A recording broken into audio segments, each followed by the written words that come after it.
আপনার মতবাদ আপনি নিয়ে চলেন, কেরা পাস কেরা ফেল, আপনি এগুলো চিন্তা করতে পারবেন। আপনি কোরআনের কথা হাদিসের কথা বলেন, আপনি দেশে কোরআন হাদিসের কথা বলবেন, ওটা আপনি একটা ক্ষমতা যাইতে হবে, মারামারি কাটাকাটি এটা কি?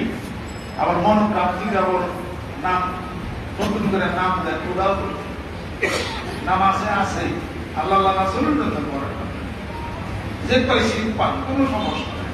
আল্লাহ তো দেখতেছে, আল্লাহ তো দেখতেছে। আল্লাহ যখন আপনাকে নিয়ে খেদমত দিবে, আল্লাহ তখন দিবে, আপনি পাওয়ার না যাও খেদমত করতে পারবেন। সুবহানাল্লাহ সুবহানাল্লাহ। মানুষ চেয়ারম্যান না হলে পরে রাস্তা ঠিক করে না, এমপি না হলে পরে ব্রিজ করে না, মেম্বার না হলে পরে পাশে ব্রিজ দেয় না।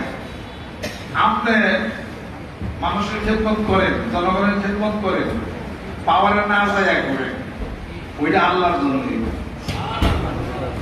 আমি মানুষের জন্য যদি করি, এলাকার ভালোর জন্য করি, এই রাস্তা ঠিক করে দিলাম, এই ব্রিজটা দিয়ে দিলাম, অথবা এই পাশের ব্রিজটা দিয়ে দিলাম, অথবা এই কাজটা আমি করে দিলাম, আল্লাহ তোমার খুশির জন্য, তোমার মানুষের জন্য, জনকল্যাণের জন্য আমি এই কাজটা করলাম।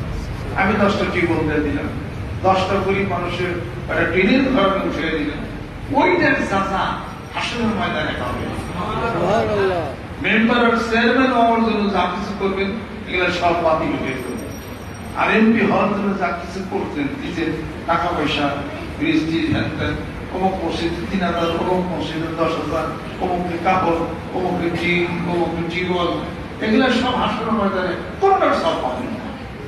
কথা কি বুঝতে পারছি? জি আব্বা।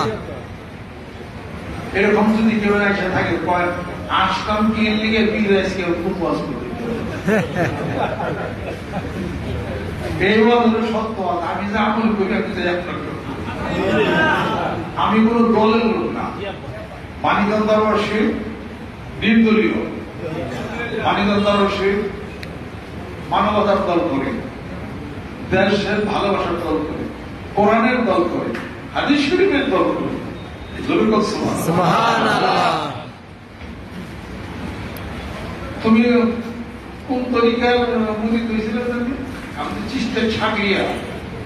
ও, এটা একটা তরিকা হইল? আমি তো কাঠ দিয়ে তরিকা। তুমি কোন তরিকার? কাঠ দিয়ে তরিকা। এটা নিয়ে তরিকা নাকি? আমি মজা দিতে তরিকা। আমার লোক এই তো লাগে তরিকার কোনটাই না, মোহাম্মদ সাল্লাল্লাহু আলাইহি ওয়াসাল্লাম তরিকা, নবীর তরিকা, নবীর তরিকার মধ্যে আসো।